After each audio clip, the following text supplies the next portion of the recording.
राज्यमंत्री योगेश कदम यांनी वक्तव्य केलेलं आहे की अशा घटना ज्या आहेत तर त्या सुरूच राहतात आणि सरकार कारवाई करते. तर हे याच्यावर टीका होती, काय सांगाल? नाही, आपला महाराष्ट्र जो आहे हा देश जो आहे याला फार मोठी संस्कृती आहे.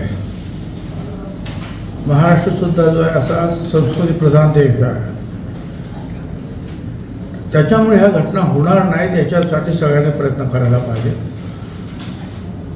शासनाने करायला पाहिजे, पोलिसांनी करायला पाहिजे, सामाजिक कार्यकर्त्यांनी करायला पाहिजे आणि प्रत्येक माणसाने करायला पाहिजे. प्रत्येक माणूस जो आहे त्याच्या अंतःकरणामध्ये एक पोलीस दडलेला असतो. साधी गोष्ट आहे की कोणी जरी भांडण करत असेल तर आपण म्हणतो जाऊ दे रे जाऊ दे रे, आपण काय पोलीस नाही, पण सांगतो की नाही. तसं एखादी वाईट गोष्ट जर घडत असेल तर ताबडतोब तिथली जवळचे माणसं जे आहेत आजकाल काय एक तर फोटो काढतात ना तर निघून जातात. लोकांना जे आहे रस्त्यावर कोणत्याने मारलं जातं, फक्त व्हिडिओ करत बसतात, पण कोणी पुढे येऊन जे आहे वाचवण्याचा प्रयत्न करत नाही. आता ह्या पुण्यातल्या ज्या घटना ज्या आहेत ह्या तर फारच विचित्र झालेल्या आहेत. तीच घटना, कारण पुणे हे विद्येचं माहेर, पुणे ही संस्कृतीचं माहेर, अख्ख्या देशामध्ये त्याला मान्यता आहे, परदेशातही मान्यता. अशा वेळेला या घटनांचा आपण निषेध करायलाच पाहिजे, परंतु ह्या गोष्टी होणार नाही याची पण काळजी घेतली पाहिजे. आणि अशा त्या काही गोष्टी असतात. काही वर्षापूर्वी मुंबईमध्ये एक बंद पडलेल्या मिलमध्ये जे आहे अशी ज्या उघडत होती, जागा मोकळी होती आणि तिकडे सुद्धा अशी एक घटना झाली.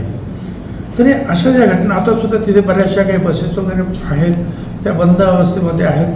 तिथे लाईटची व्यवस्था वगैरे केली पाहिजे, त्या नको असलेल्या बसेस ज्या काढल्या पाहिजेत आणि गार्डसुद्धा ठेवले पाहिजे. आपण आपलं ऑफिस आहे, आपलं घर आहे, आपली शाळेत आपण गार्ड ठेवतो की नाही, तसं तर एवढा बसेस तिकडे असतील तर गार्ड ठेवायला पाहिजे. जरी ते वापरात नसल्या तरी, कारण तुझे गार्ड जर नसतील तर फार टायरपासून सगळं घेऊन जातील ना लोक. आणि मग तिथे अजिबातच तिथे तुमचे जर सिक्युरिटी नसेल, वावर नसेल तर मग अशा घटना होतात आणि ते पण सुसंस्कृत अशा पुण्यामध्ये होत आहेत. ही एक क्लेशदायक अशी परिस्थिती आहे. मला वाटतं की पोलीस निश्चितपणे कडक कारवाई करते, परंतु समाजाने सुद्धा याच्याकडे थोडंसं गांभीर्यानं लक्ष देण्याची गरज आहे. सर, विकास आघाडीमध्ये ज्यावेळेस अशा काही घटना घडत होत्या त्यावेळेस शक्ती कायदा जो आहे तर तो राज्य सरकारकडून मंजूर करून तो केंद्राकडे 4 वर्षापूर्वी पाठवला होता, पण अद्यापही त्याला मंजुरी मिळत नाही आहे. तर तुम्ही याबाबत पाठपुरावा करणार? नक्की त्याची काय परिस्थिती माहीत नाही, परंतु आता एका वर्तमानपत्रामध्ये मी असं वाचलं की हा जो आता पूर्ण कायदा जो आहे या सरकारनं, भारत सरकारनं बदललेला आहे आणि त्याच्यामध्ये अनेक गोष्टीचा अंतर्भाव नवीन केलेला आहे. त्यामुळे त्या वर्तमानपत्रात मला माझं हे मत नाही, मी काय तो नवीन कायदासुद्धा पूर्ण वाचलेला नाही, परंतु असं आलेलं आहे की त्यामुळे जे आहे त्याच्याकडे थोडंसं जे आहे आज काही कदम जात आहेत असं मला वाटतं. कारण नवीन कायद्यामध्ये या सगळ्या गोष्टीचा जो आहे समावेश केलेला आहे असं वर्तमानपत्रात आलेलं आहे.